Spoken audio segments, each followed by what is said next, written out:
Anjeun saha? Saya Muhammad, ini Ibrahim. Mah, Baginda senyum. Habis itu saya tanya lagi, "Kenaon nuju naon Baginda di dieu?" gitu. Nungguan umat. Nungguin umat. Jangan sampai ke situ, saya lihat api, Bang. Habis itu saya sadar lagi, astagfirullahaladzim. Kan Bang Panji juga punya pengalaman perjalanan spiritual untuk menemukan Tuhan. Apakah Bang Panji merasa tidak percaya atau jauh dari Tuhan? Ya. Tuh, karena saya punya Tuhan yang juga gaib kan. Apakah ada hubungannya saat Panji pernah merasakan dada panas terbakar setiap mendengar azan, Bang?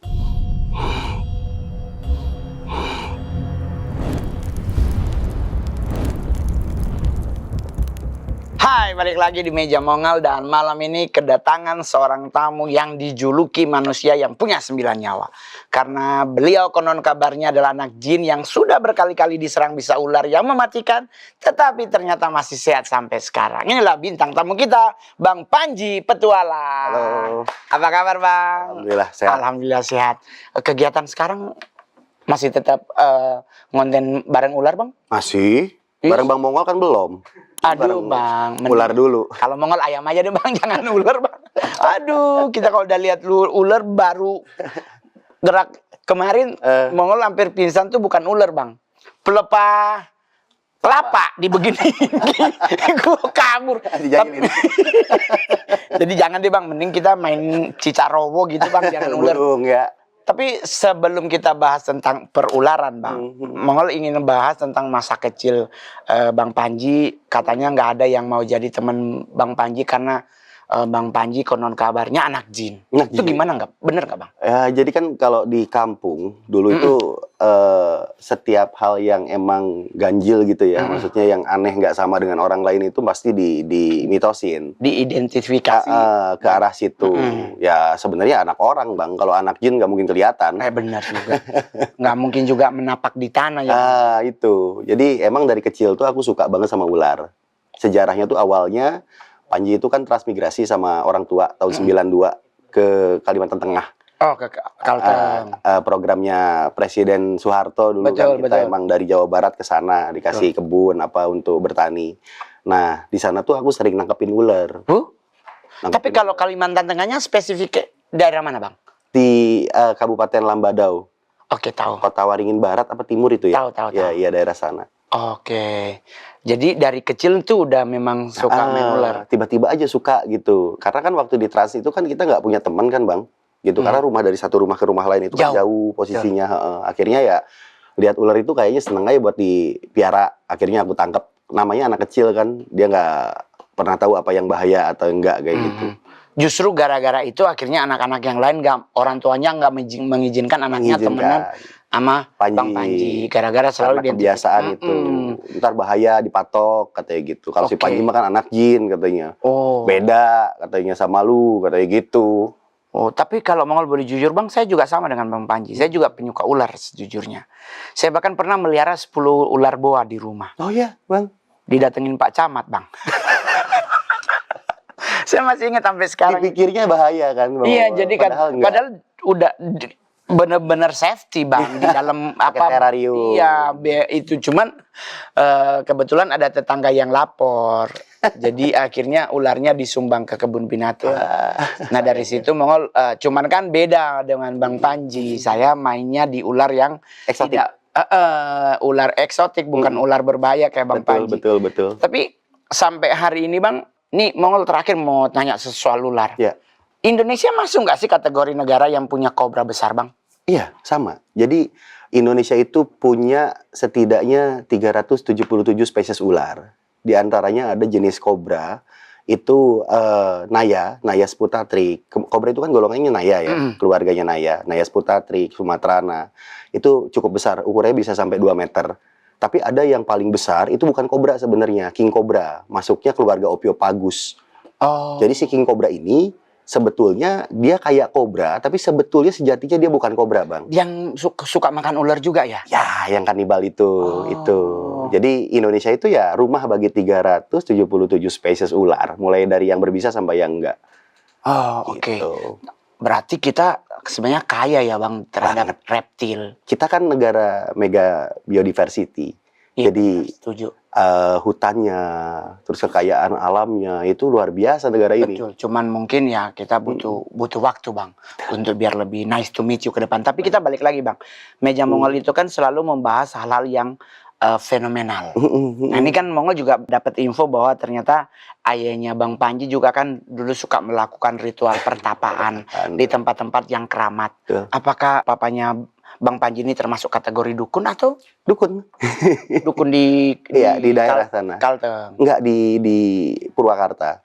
Jadi kami tuh orang Sunda aslinya. Orang Purwakarta. Ke Kalteng itu kita Transmigrasi transmigrasi tadi. sampai tahun 97. 97 tuh karena ada konflik Oke, tahu. antara situ, akhirnya kami pulang Balik karena lagi. takutnya kena ya, Oke. terlibat gitu. Kita lebih menghindar dari masalah lah daripada ikut-ikutan. Betul, gitu ya. betul. Cari aman ya Bang. Cari aman. Bukan soal takut tapi Betul, kita kayak gitu. mencari keamanan aja. Jadi bapak tuh izin potong Bang, bapak tuh dulu, bapak tuh kan anaknya cewek semua dari Oke. istrinya yang lama tuh.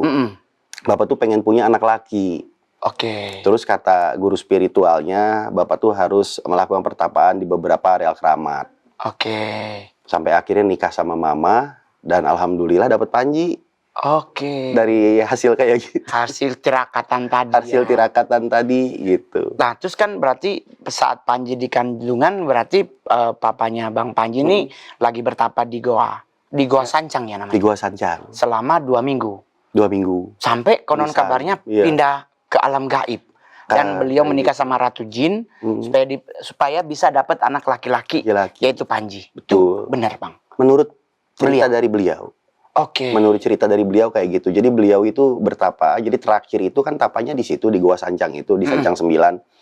Nah, jadi menurut cerita dari bapak nih ya, bapak tuh sampai pingsan akhirnya kayak kerendam air laut gitu. Dievakuasi sama kuncennya. Pas bangun itu bapak tuh ngimpi di dalam pingsannya itu. Ngimpi dinikahin sama Dewi namanya Nilam Sari. Oke. Nah, dinikahin sama Dewi namanya Nilam Sari. Nah, abis mimpi itu, ya pulang bapak kan ke rumah. Ketemu sama mama.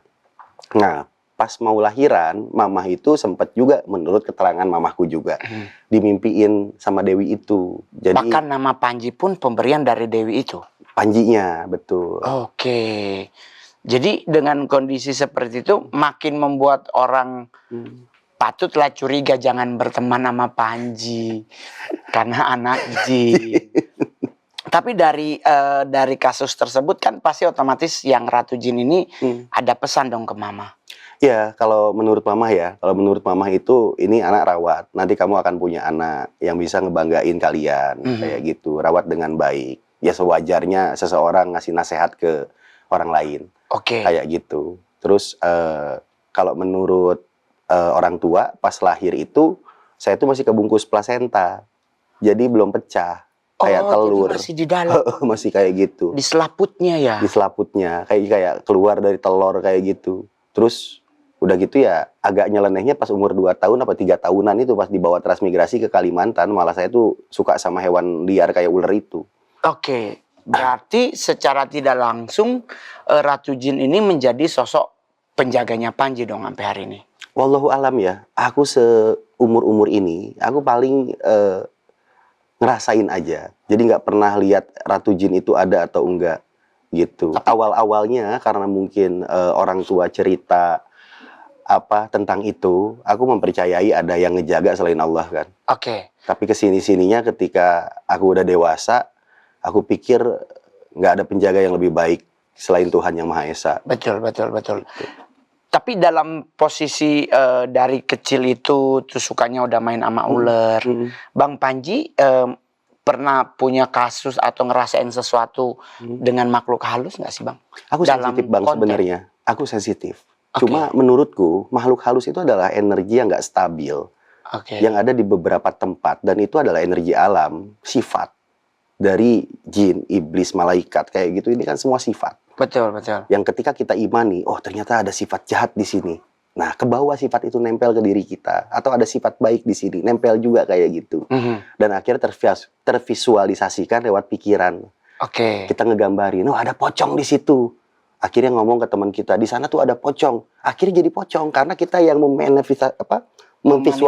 visualisasikan gitu, itu ya. ada pocong atau tidaknya. Sebenarnya kalau menurutku sih kayak gitu ya. Karena Setiap aku ke hutan, setiap aku ke tempat yang emang angker, ke tempat yang emang negatif, aku ngerasain ada sesuatu yang hidup di situ dan itu bukan hal yang wajar.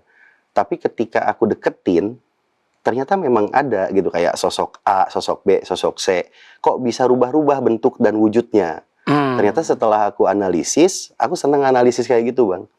Oh, ternyata ini kayaknya emang tadinya adalah energi yang diimani oleh manusia, adanya pocong, vampir. Kalau di Cina kan vampir tuh, makanya setannya vampir. Kalau di Amerika kan Dracula tuh, makanya setannya juga Dracula. Nah, itu ketika orang banyak yang imanin bahwa di tempat itu ada Draculanya, atau ada pocongnya, atau ada hantu kepala buntungnya, ya yang nongol itu. Karena yang bikinnya manusia itu juga dari pikirannya. Tapi kan berarti Bang Panji ini sensitif dalam hal makhluk halus, tetapi lebih ke tidak terlalu ribet dengan sosok mereka. Betul. Karena ya biarin aja mereka ada di situ. Gitu, selama kita tidak mengganggu, dia pasti tidak akan mengganggu, berarti prinsipnya. Iya, kayak gitu. Nah, mungkin nggak kalau kekuatan yang Bang Panji punya saat ini adalah keturunan, merupakan bagian dari keturunan dari ayah yang udah menikah dengan Ratu Jin? Allahu alam lagi, lagi kayaknya iya juga sih. Bisa juga ya. Kita nggak ada yang tahu. Kita nggak tahu kan soal itu. Mungkin ada bonusnya lah gitu dari hasil tirakatnya Bapak kayak gitu. Tapi Bang Panji pernah nggak sih ingin mencoba menjadi seperti ayah yang melakukan tirakatan untuk mungkin ingin menjadi pewaris ilmu dari ayah? Karena kan anak laki satu-satunya kan? Enggak, sekarang udah banyak, Bang. Oh, oke. Adik kebetulan. Oh, ada adik di bawah laki. Laki juga. Jadi udah nggak satu bapak anaknya. Mungkin nanti yang buat ngewarisin tirakat adikku aja. Tapi kan biasanya jatuhnya ke anak pertama, Bang. Aku lebih tertarik pengen jadi ahli ular, Bang. Udah kadung nyemplung soalnya di dunia reptil.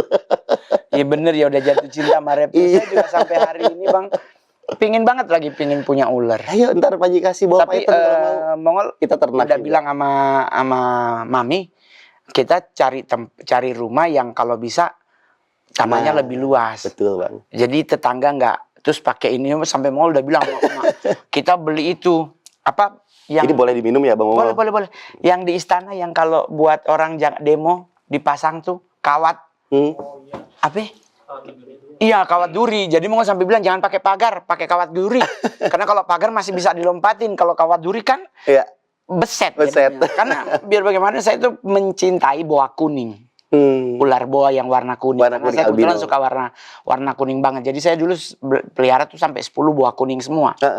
Dan sampai ada yang beranak dan sebagainya. Cuman didatengin pertama Pak RT dikasih tahu kalau boleh, Bang, sini kok karena dia kompleks mentok kucing. Gitu. Terus kita enggak, Pak, kan di box itu. Didatengin Pak Camat, Bang, kalau udah paling tinggi nggak mungkin kan Pak Wali Kota, Pak. Jadi tapi kan Panji juga punya punya sixth sense, bisa melihat masa depan setelah Panji sakit. Itu sebelum banjir Sumatera dan Panji udah melihat duluan. Di penglihatan Panji sebentar lagi soal Gunung Gede akan meletus, disusul Gunung Krakatau dan Indonesia keringan, gak ada hujan, itu gimana, Bang? Jadi kemarin tuh aku tuh sempat ada pencarian spiritual journey lah. Aku tuh pengen tahu apa sih yang membuat aku tetap hidup hingga sekarang. Padahal udah dipatok udah berapa kali. Ya, dan aku berkali-kali putus asa dalam hidup juga, Bang. Karena aku tulang punggung. Aku berjuang untuk keluarga. Dan kayaknya aku pernah gitu loh, di satu titik aku tuh ngerasa dunia itu nggak adil buat aku. Kayak stuck lah istilahnya. Dan ternyata ada satu momen hal gitu loh yang membuat aku tuh bangkit lagi, ngerasa kayak dia tuh meluk. Tapi bukan jin, Bang. Kalau jin ya masih kita tahu lah. Oh, ini jin, setan, ini malaikat, nih, sifat semua kan. Wong itu ada di dalam diri kita sendiri. Nggak jauh-jauh nyari jin makan. Tapi ada sesuatu hal yang itu kok kayak sayang banget ke saya gitu loh. Dan saya cari, Bang. Saya cari sampai saya gila. Itu gila segila-gilanya. Berapa lama, Bang? Saya telanjang, Bang. Lari-lari di depan kampung itu. Satu kampung tuh tahu. Saya telanjang. Saya lihat rumah saya kebakar. Saya lihat langit itu belah. Dan semua tuh ngomong sama saya. Daun, bulan, langit. Semuanya ngomong, Bang. Sampai yang kayak gini tuh ngomong. Kamu gini, kamu gini. Semua ngomong. Itu sakit banget kena kepala. Nah, akhirnya kesini-sininya aku baru sadar bahwa emang aku lagi ngelaluin gitu loh. Sesuatu hal yang mungkin Tuhan tuh kenalan. dengan caranya. Dengan caranya. Dan alhamdulillah gitu, karena aku mengimani satu kepercayaan yaitu Islam. Aku tuh ngefans sama satu sosok di Islam itu ya baginda Nabiullah Muhammad SAW. Aku ngefans banget, aku sayang banget sama dia. Dan aku pernah di satu titik di saat gila itu, jadi di kamar lagi bengong, tiba-tiba tuh ruangan itu jadi putih semua. Puang. Putih semua, terus habis itu ada kayak pilar gede gitu bang. Di ujungnya tuh pilar gede, di tengah tuh kosong, di kanan kiri tuh ada orangnya, pakai jubah gitu.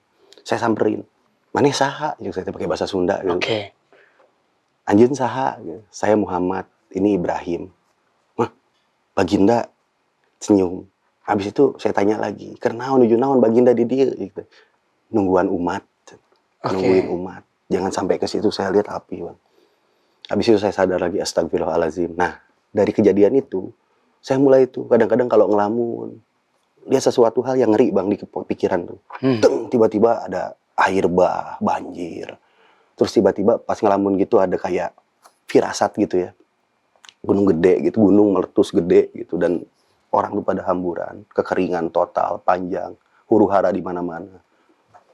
Ya, saya awalnya anggap bahwa itu hayalan dari sakit psikis saya aja karena kecapean dengan hidup.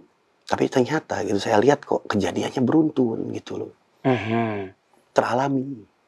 Terjadi hal-hal yang muncul di saat lagi pada masa mengalami masalah itu ya. Sebelumnya saya lihat dari tiba-tiba firasat yang emang kegambar di pikiran itu kok tahu-tahu setelah saya jalani setahun kemudian atau berapa bulan kemudian itu kejadian. Berarti kan di saat ketemu dengan Kanjeng Nabi dan Ibrahim, berarti kan ketemu dua nabi nih. Ya kan? Nah, apa yang maksudnya Bang Panji lakukan? Apakah cari petunjuk lewat ustadz atau? Aku gak nemuin Bang malah. Tapi juga takutnya kita ngomong sama orang ntar dikirain kita sedeng ya Bang. Banyak kayak gitu malah ketawa Bang. Malah diketawain. Ah sakit kamu tuh katanya gini. Ujung-ujungnya berobat ruqyah. Iya, tapi di ruqyah kemarin saya sama Ustadz Faizar, saya kan minta dicek. Ustadz, saya bilang, kemarin kan ketemu sama Ustadz Faizar, saya tuh ngalamin hal yang aneh, saya bilang. Jangan-jangan saya diganggu sama setan kali ya, dia bilang gitu. Coba diruqyahin, diruqyahin lah sama Ustadz di rumah. Saya malah haru Bang, bukannya panas atau kayak gimana, malah kayak saya dipeluk sama sesuatu, sampai nangis. Ya, sampai hari ini, sesuatu ini lagi dicari tahu siapa sesuatu ini ya. Iya. Atau Bang Panji udah tahu siapa udah tahu Bang. Udah tahu sebenarnya. Iya. Dengan kondisi melewati ini saya nih paling penasaran nih soal di saatnya Bang Panji mengalami sakit tersebut, ketemu dengan beberapa sosok yang menurut orang jarang bisa ditemui dua sosok tersebut. Saya juga pernah mengalami masa sama dengan Bang Panji. Saya juga bisa pernah merasakan ini akan terjadi. Cuman saya selalu menulis. Gue tulis baik di Instastory atau tulis di kertas. Karena buat Mongol kadang kalau kita kan selalu prinsip hidup tuh harus punya teman. Kita juga ngomong sama teman justru beginiin. Jangan-jangan lu berobat ngol, psikiater dekat nih. Gue punya teman nih psikolog gitu. Jadi kadang akhirnya kita lebih banyakan diem. Karena kalaupun kita cerita belum tentu sama. Itu. Bahkan itu kita yang saya lakuin sekarang. Cerita ke orang terdekat sekalipun baik keluarga atau teman terdekat yang tetap aja dia bilang halu kan. Kalau dia pakai bahasa Indonesia hallucination. Tapi kan Bang Panji juga punya pengalaman perjalanan spiritual untuk menemukan Tuhan. Kenapa Bang sampai harus melakukan hal tersebut dan apakah Bang Panji merasa tidak percaya atau jauh dari Tuhan? Ya, sebenarnya sebelumnya itu kan tadi itu, saya didoktrin sama kedua orang tua saya tuh ada jin yang jaga saya, ratunya lah, apanya, dan itu memang ada. Saya tahu ada makhluk lain yang memang selain kita manusia yang diciptain Tuhan kan. Dan mungkin bisa aja kalau itu jadi khodam lah, kalau istilahnya lah, atau pendamping gaib atau apapun. Saya percaya itu, saya mengimani itu, karena saya punya Tuhan yang juga gaib kan. Nah, cuma saya berlebihan untuk menilai itu. Berlebihan. Nah, di perjalanan hidup Bang, dari mulai saya SD, saya kan udah syuting tuh dengan televisi untuk program petualangan kayak gitu. Iya, betul, saya tahu. Gangguin buaya, gangguin ular, nyemplung sana, nyemplung sini. Dan itu hampir mati beberapa kali Bang. Tenggelam di laut, waktu diving, BCD saya bocor. Tapi alhamdulillah walaupun ke bawah arus saya masih bisa selamat. Terus saya kena gigit ular berkali-kali dan saya nggak kebal. Lillahi ta'ala. Saya tuh nggak kebal bisa ular. Tapi ada sesuatu yang setiap saya kritis, dia nyelamatin, tiba-tiba saya sembuh. Alhamdulillah. Dan itu bukan jin. Dan saya nyari, kenapa saya bisa selamat terus. Dan kenapa ketika saya udah mulai capek dengan hidup, saya didorong untuk jalan lagi, untuk lanjut lagi. Ini siapa nih? Ini apa nih? Gitu. Justru gara-gara rasa penasaran ini siapa, akhirnya Itu, Bang Panji sampai bisa melakukan perjalanan spiritual untuk mencari tahu. Mencari tahu. Terus apa yang Bang Panji dapat? Dan ternyata dia dekat. Nggak jauh. Bersama selalu sama kita. Nggak pernah ninggalin. Sayang. Kitanya yang ninggalin sejujurnya loh Bang. Saya juga sama. Tapi sampai hari ini apakah akhirnya Bang Panji mengambil sebuah kesimpulan bahwa Bang Panji mempercayai eksistensi Tuhan itu ada? Sangat Bang. Untuk saat ini sangat. Tapi Sangat percaya. izin nanya Bang secara pribadi. Bang Panji udah nikah? Sudah, anak saya udah mau 4 Bang sekarang. Alhamdulillah mau 4. Alhamdulillah. Jadi selama fase-fase yang ada nih, apakah ayah juga tahu tentang kasus-kasus yang Bang Panji alami? Tahu Bang. Bapak tuh nyaksiin waktu saya gila. Bapak tuh sampai nanya sama guru saya di kampung, guru ngaji ya. Saya kan pernah ngaji di kampung sana ada madrasah. Waktu saya gila itu saya dibawa ke madrasah itu sama orang tua buat dibacain doa sama ustadz di sana kan, sama guru ngaji saya. Sampai guru ngaji saya tuh nanya ke teman saya, ke almarhum Jilun, Panji itu ngalam ya? Kok aneh katanya, dia ngomong sendiri. Ini nyari Allah di mana katanya? Di riung kaki nih. Dia ngalam ya katanya. Dan alhamdulillah Bang Mongol, sejauh saya hidup saya tuh nggak pernah aneh-aneh. Nggak pernah kayak Bapak ngalam, nirakat kayak gitu.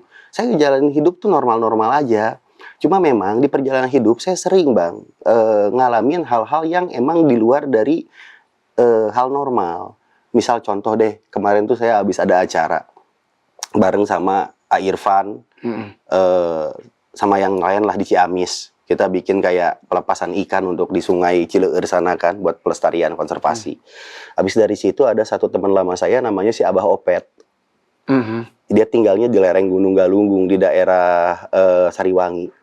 Nah, Apanji amang kak dia terus lama nggak ketemu karena emang udah kayak saudara kan, lama banget nggak ketemu. Ini ada keris peninggalan gunung, peninggalan kerajaan Galuh. Oke. Saya mau kasih ke Apanji karena saya lihat Apanji kayaknya lagi suka ngoleksi tosan aji. Oke. Akhirnya karena saya lagi suka keris gitu, karena kan keris ini kan peninggalan budaya leluhur yang Betul. kalau misalkan kita jangan ngomongin klinik dulu deh. Dari sisi pembuatan, pamor, dapur itu kan indah gitu loh Bang. Betul. Dan ada keris lama mau dikasihin, ya saya kejar. Walaupun jauh gitu ke atas gunung Bang. Naiklah ke sana. Ada di sana itu namanya tempat wisata Batu Ampar, Batu Ngampar. Nah, di sana itu ada telapak kaki Bang Mongol. Di atas batu. Telapak kakinya itu di atas batu yang dulunya lahar. Oke. Jadi lahar diinjak jadi batu. Ada telapak kaki 2, yang satu di sini, yang satu agak jauh sekitar 10 meteran lah ke arah Jadi depan. kayak melangkah kaki. Kita iseng Bang, kita iseng ngakurin pakai kaki kita masing-masing, kita injak. Kayak yang di batu tulis tuh kan ada tuh telapak kaki tuh, itu kayak gitu. Kita injak. Itu teman saya dokter nginjak nggak pas. Anak saya si Aupa nginjak nggak pas. Yang lain nginjak nggak pas. Pas saya yang injak kanan kirinya sama Bang. Blak ukuran 42 dia. Pakai batu. Saya sampai bercanda kan, kayaknya leluhur kita dulu kakinya 42 rata-rata ya. Ada tuh saya posting di Instagram itunya, videonya. Nah, terus abis itu saya diajak ke atas lagi. Ada namanya kewalian apa gitu Bang. Jadi ada makam-makam keramat raja-raja di sana. Saya ingat kata Bapak tuh, keruhun saya yang paling atas itu namanya Eyang Sempak Wajah. Nah, Eyang Sempak Wajah ini karuhun saya. Cuma saya nggak pernah tahu makamnya di mana. Nggak tahunya di Kabuyutan itu Bang. Ketemu makamnya. Jadi saya diajak ziarah sama Bah Opet ke sana. Ternyata ada leluhur Anda di situ. Ada. Di situ tuh ngumpul semua makam raja-rajanya Sunda dari zaman kerajaan Galunggung. Saya cari, Eyang Sempak Wajah. Lah ini mah keruhun saya yang kata Bapak. Dan saya tuh nyaman Bang. Jadi yang ketika yang lain pada tinggal di Kabuyutan, tempat kumpulnya para karuhun, Panji tuh di situ aja udah diam gitu. Terus Bang Opet nanya, karuhunnya cenah. Di bapak sambil nangis. Saya curhat sama Eyang gitu.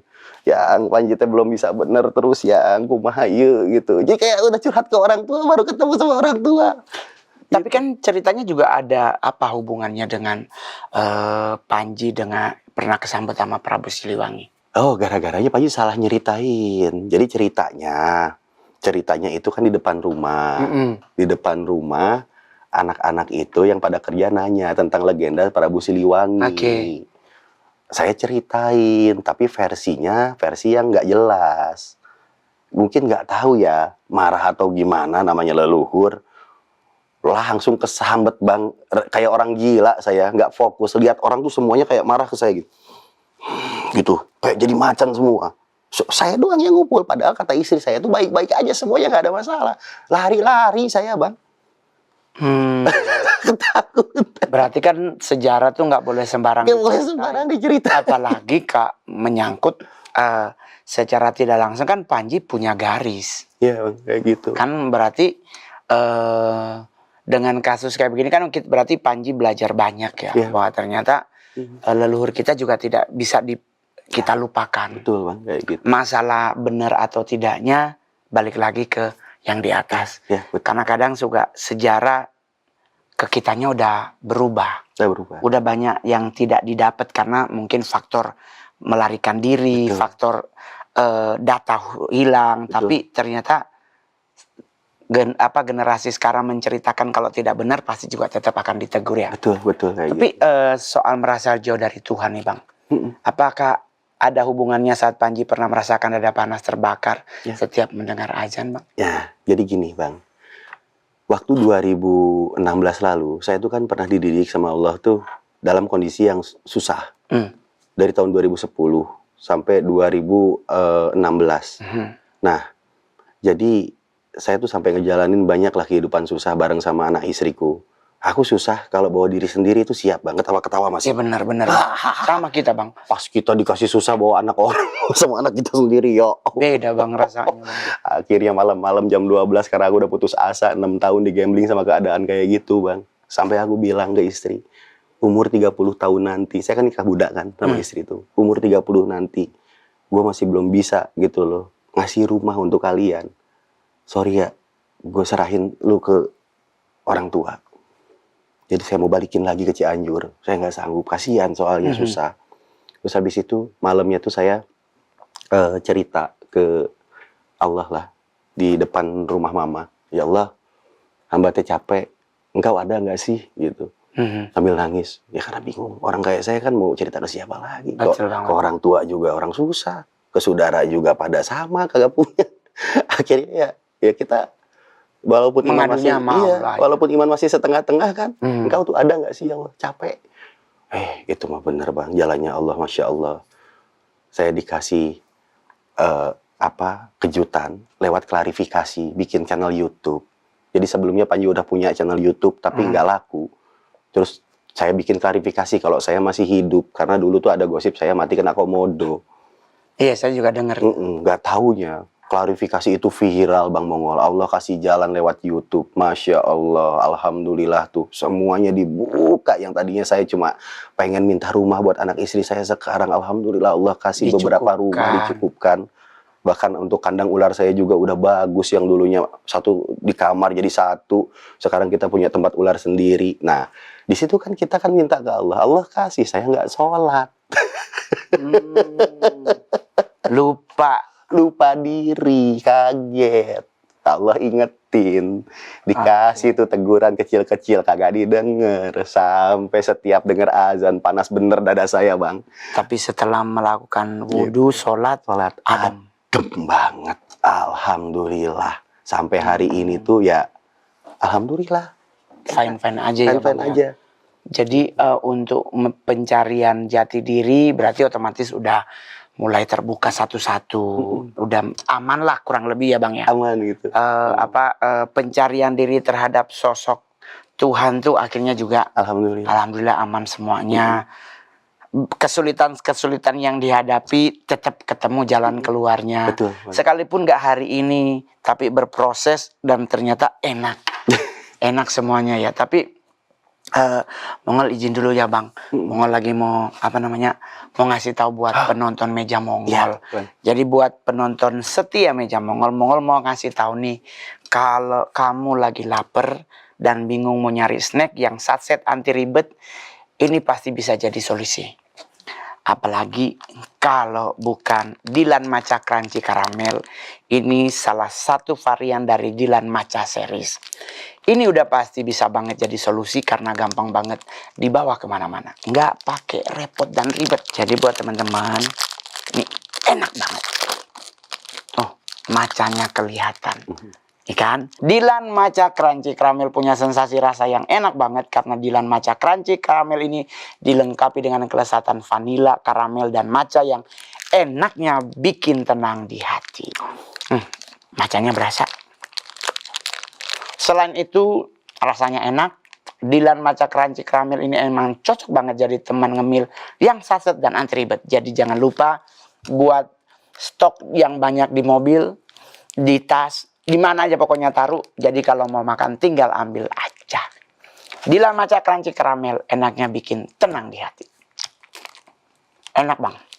Ya, kalau abang besok mau syuting, mau kemana-mana Bang, bawa Bang ini Bang. Jadi tinggal dihantem. Nice to meet you Bang kalau bahasa anak Jaksel. Mantap nih. Tapi boleh Bang? Boleh Bang, nanti. Ntar kita bawa inilah. Tapi Bang, ada pertanyaan Mongol yang paling dari tadi udah gue siapin sejujurnya Bang. Di saat abang main ular nih Bang, ada nggak sih Bang ritual yang abang lakuin? Maksudnya kayak apa gitu? Karena kan Bang kalau dihantam sama ular daun sih paling bengkak doang Bang. Tapi kalau abang kan Mongol beberapa kali lihat king cobra, ada itunya nggak sih Bang? Ada ajiannya apa baca-baca gitu atau apa gitu. Ada nggak sih Bang? Oke, yang pertama itu ritualnya adalah ngeliat ularnya dulu secara karakter sama perilaku si ular. Karena masing-masing ular, apalagi king cobra, itu beda perilaku sama karakternya. Nah, kalau kayak piton kan, jenis piton, jenis ular kobra Jawa, itu kan model serangannya ya gitu-gitu aja, monoton. Jalan ke depan, ke samping, kanan, kiri, balik gitu doang. Nah, kalau untuk king cobra ini dia cerdas Bang, makanya banyak pawang ular tuh mati kena king cobra gitu. Nah, kalau ritualnya sendiri dibilang ada atau enggak, jujur Bang, lillahi ta'ala nggak ada. Jadi dari kecil aku anggap ular tuh teman. Oke. Cuma ya seteman-temannya ular, kan namanya juga ular tahu sendiri Bang. Mau kita obatin pas dia luka apa, akhirnya ngatok kita juga kan. Betul. Dari situ tuh aku pernah belajar tentang filosofinya ular loh Bang. Oh ya? Iya, kenapa ya gitu kan, aku kan nanya kan gitu. Maksudnya, gue tuh dipatok ular, padahal gue nolong ular. Tapi gue masih tolong lagi. Terus pernah ada orang tuh bilang, karena lu bukan ular, lu manusia. Dan itu ular, sifatnya emang udah kayak gitu, katanya. Jadi ya udah jalan aja, katanya. Nah, akhirnya aku setiap kali dipatok, itu bukan berarti nggak ngerasain apapun Bang Mongol. Sama, pernah collab juga, pernah sesak napas, sistemik, sampai ya nggak bisa napas, sampai masuk rumah sakit. Pernah Bang, pernah ada kejadian kayak gitu juga. Cuma alhamdulillah nggak pernah fatal. Gitu. Makanya orang tuh nganggapnya Panji tuh banyak nyawa lah, kebal bisa lah. 9 nyawa tadi ya. Punya ilmu kanuragan apaan tahu gitu kan. Padahal di balik sisi itu doanya ada. Ajiannya ada. Tapi kan pernah juga masuk rumah sakit berarti. Tapi kan masuk rumah sakit juga gitu. Doanya ya doa normal aja, bismillah gitu doang gitu. Tapi Bang kan konon kabarnya juga kan ada kasus yang di Alas Purwo. Nah, yang ketemu ular ngedip di sana. Maksudnya ular ngedip. Terus itu gimana Bang? Ular itu berarti ular jadi-jadian? Wallahu ya Bang, aku baru seumur hidup soalnya lihat ular gede banget, 8 meter sampai 9 meteran lah, keluar dari goa. Jadi kita tuh main di goa, goanya itu ya goa agak vertikal gitu lah. Banyak ularnya, ada beberapa lah, ekor ular makanin kalong gitu di situ. Aku mau nangkepin ceritanya, mau gangguin ular di situ kan. Nggak tahu yang paling gede nongol dari bawah tuh. Oh, gitu. Pas gue lihat, kok matanya ngedip gitu. Ayo sih, Om Masrul tuh yang nemenin. Om, berangkat yuk, pergi yuk. meninggalkan bener aku bilang. Kenapa tuh lihat mata? Pergi Nyi, matanya ngedip. Kalau kata Om Yuyung, Om Masrul, itu ular yang matanya ngedip kayak gitu tuh ular penjaga di situ. Jadi ular jelmaan. Oh, oke. Gitu. Berarti kayak ular siluman ya. Dan itu ngedip mungkin ngasih kode bahwa nggak boleh ke situ. Betul, kayak gitu Bang. Jadi kita nggak boleh ganggu. Akhirnya kita tinggalin. Nyari Nggak dibawa pulang? Nggak berani Bang. Daripada jadi mantak. Kalau kata orang Sunda pamali. Saya nggak berani ngambil resiko kayak gitu-gitu tuh. Tapi ini ada juga tentang teman Bang Panji namanya Apri yang meninggal setelah kerasukan saat mencari ular gaib yang ular buntet. Ya. Itu gimana Bang ceritanya? Ya, dulu tuh kita nyari ular buntet. Ular buntet itu kan banyak mitosnya lah, katanya gelinding lah apa segala macam, dan ternyata ular buntet ini tuh Piton curtus yang asalnya dari Jawa. Jadi Piton curtus ini yang dari Jawa itu kan dinyatakan punah, tapi ternyata masih ada gitu. Oke. Jadi bukan gaib juga. Nah kalau untuk kematian Alpri itu meninggalnya pas lagi rescue di Sukabumi.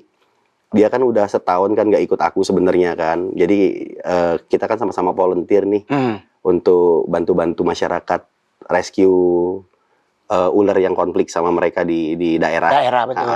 Nah ini Alpri ini meninggal pas dia ngamanin ular king cobra yang masuk rumah warga terus kena gigit. Oh. Malam-malam pas Piala Dunia, pas itu gitu. Kerasukan? Enggak sih, emang naas aja lagi apes dia. Oke. Gitu. Nggak sempat dibawa ke rumah sakit? Kalau kerasukannya jauh pas di Cianjur. Jadi itu pas kita nyari ular buntet itu, memang dia sempat kerasukan. Cuma jaraknya kan jauh Bang, setahun apa 2 tahunan dari kita ekspedisi nyari ular buntet. Kayaknya nggak ada ininya, nggak ada hubungannya dengan kasus dia gitu. digigit oleh king cobra. Betul, kayak gitu. Memang king cobra tuh segitu gilanya ya Bang racunnya ya? Bisa king cobra itu sangat mematikan. Mamba? Masih lebih 11-12 lah ya. Masih lebih itu ya, kuat mamba, cuma ya sama aja mematikan. Tetap aja menghadap ya Bang. Kalau nggak ada pertolongannya ya. Ngumpulin ini keluarga lah gitu nantinya gitu, kalau digigit itu Bang Mongol, banyak keluarga datang kan nengok.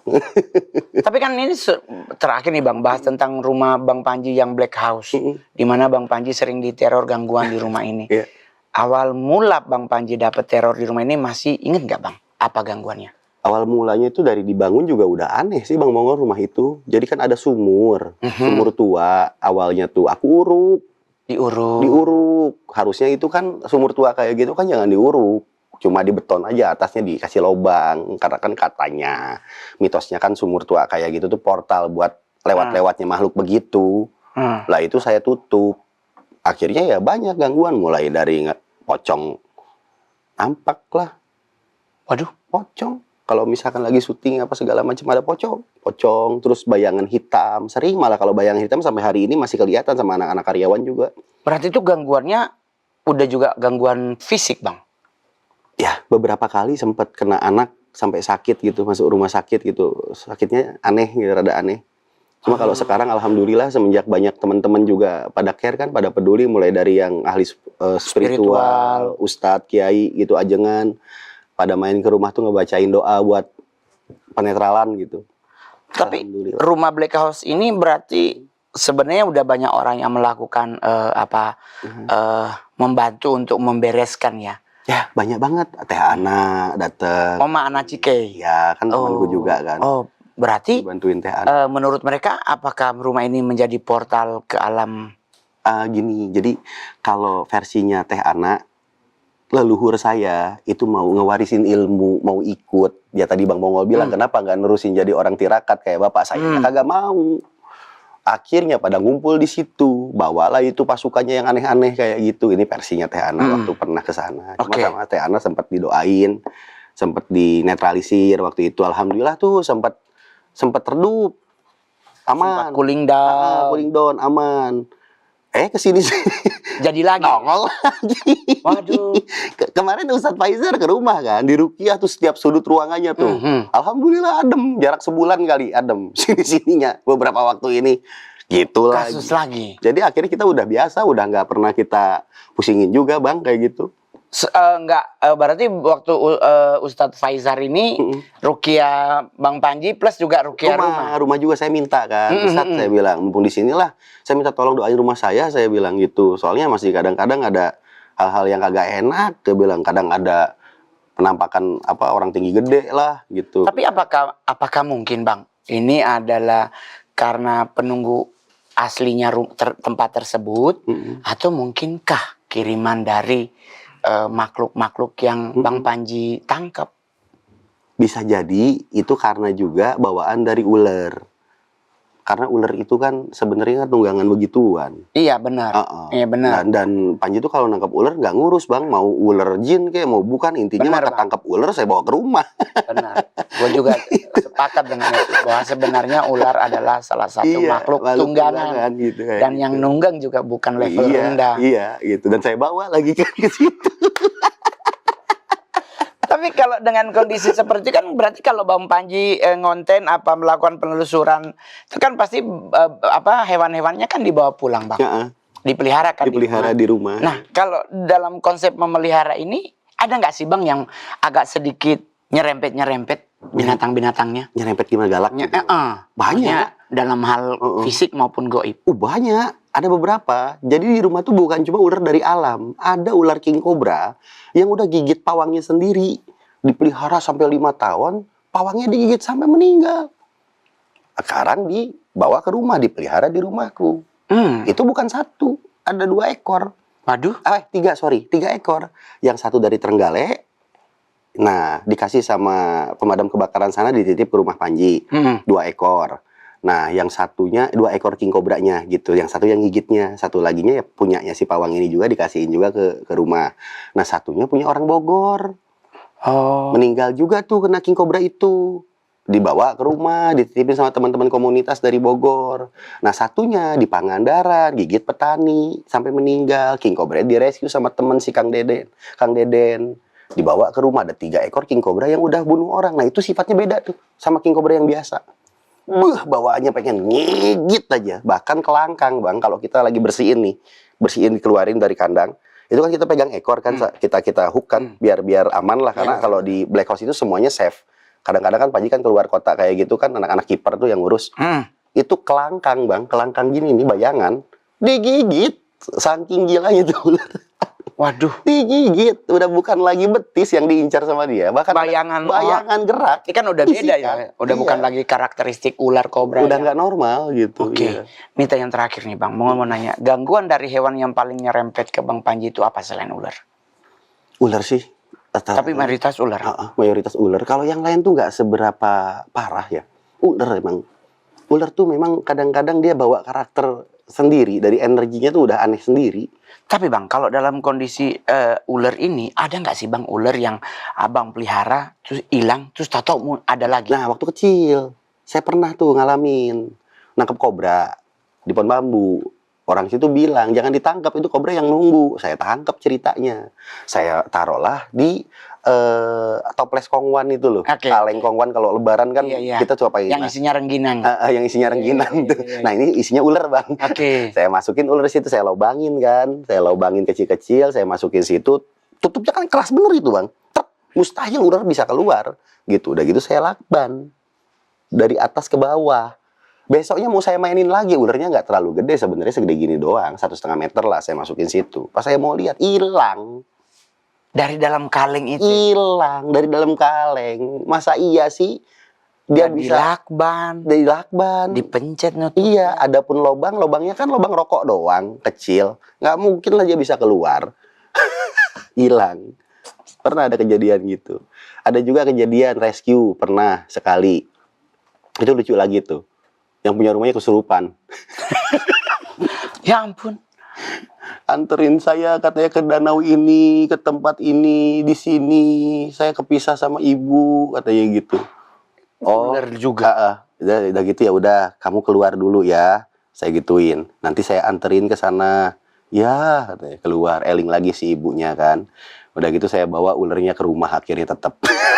Enggak saya anterin. Tapi Bang, itu.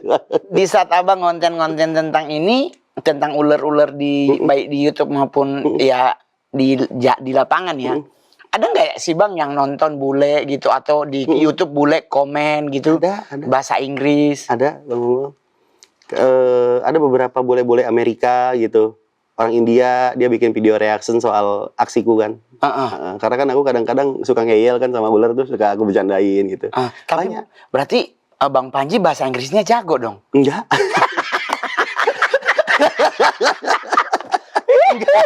Sama kita Bang. Ada fitur translate Bang sekarang. Oh iya Iya di YouTube. Tapi Mongol sekarang mau ngasih tahu buat abang nih. Ada promo Bang untuk les bahasa Inggris. Ini kalau mau belajar bahasa Inggris atau mau upgrade bahasa Inggris ke yang lebih keren Bang, ada nih tempat kursus bahasa Inggris namanya English is Easy. Ya kan? Di mana tuh Bang? Biar kita ngomong bahasa Inggrisnya lancar. Dan dijamin Bang, dalam waktu 3 bulan tuh kita udah bisa bahasa Inggris. Dan kalaupun masih belum jago banget Bang, ada garansinya Bang. Dapat kelas lanjutan gratis. Gratis? Betul. Metodenya itu simple banget. Nggak ribet pakai grammar. Dan kamu bisa coba demo gratis di englishiseasy.com. Daftar setelah demo akan ada diskon Bang. Sampai 20%. Masa? Ya ampun. Aku cek dulu. Ayo Bang. Siap-siap Bang. Belajar bahasa Inggris karena takutnya kita ada orang bule nanya terus kita bingung. Iya. My snack is, you know, is begini. Lucu ya Bang. Tapi Bang paling terakhir Bang. Kan anak udah mau 4 nih Bang. Mau 4, alhamdulillah udah mau 4. Anak mana Bang kelihatan berpotensi menjadi pewaris? Ada Aufa, yang laki. Pertama. Yang kedua. Kedua. Kalau yang pertama tuh lebih ke akademis, dia senengnya belajar. Kalau yang kedua ini dia kelihatannya emang suka gitu ngebolang, gitu nangkepin ular. Cuma kan karena aku umur berapa Aufarnya? 8 tahun, 9 apa 10 gitu. Oke, tapi berarti kelas 5 SD. Abang udah mulai ajarin juga? Aku udah ajarin mulai dari identifikasi spesies, kayak gitu, cara nangkep yang benar kayak gimana. Emang ular ada cara nangkapnya Bang? Ada tuh, ada cara nangkep yang benar. Jadi ada yang emang harus menggunakan tools, ada yang bisa menggunakan tangan kosong atau free handle, dan itu ada tata caranya. Jadi kalau istilah bahasa Sundanya teh lain saukur kawani tapi kudu make pangarti. Jadi bukan soal terjemahannya nekat di bawah. Jadi bukan soal nekat, tapi ada ilmunya main ular tuh. Nggak sembarangan ya mati kalau misalkan nekat doang mah, ada ilmunya. Tapi terakhir pertanyaan Bang, Abang pernah nggak ngobrol sama ular? Sering. Saya juga beberapa kali ular yang Mongol pelihara, Mongol ajak ngobrol. Kan hewan sebenarnya bisa ngerasain rasa sayang kita ke dia Bang. Betul. Anda itu ular sekalipun gitu. Betul. Jadi terima kasih ya Bang udah datang di Meja Mongol. Aku juga makasih udah diundang ke sini. Doa tulus Mongol semoga kedepannya makin keren Bang. Amin. Apa yang menjadi ada yang ingin diketahui, nggak usah ribet Bang, akan selalu ada yang memberitahu. Amin. Dan semoga kita ketemu. Ajak Mongol dong konten penelusuran. Ayo itu kapan? Mau Bang. Mau banget ayo. Tapi jangan kobra Bang. Yang itu soalnya kalau Mongol tuh agak sedikit. Sebenarnya ular itu kan defensif Bang, nggak agresif. Betul Bang. Iya. Betul Bang. Jadi kalaupun kita masuk hutan, kalau kita safety-nya bagus, aman kok itu. Saya dulu di kampung Bang, saya dia orang Sangir Bang.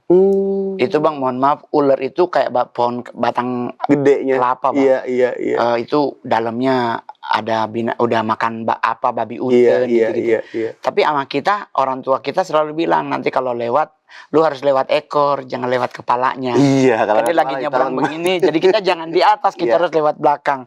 Tapi ya harapan Mongol kedepannya makin keren ya Bang ya. Amin. Salam buat keluarga dan buat teman-teman semuanya, khusus pencinta Meja Mongol, jangan lupa di subscribe, komennya jangan lupa, terus di share. Oke, terima kasih.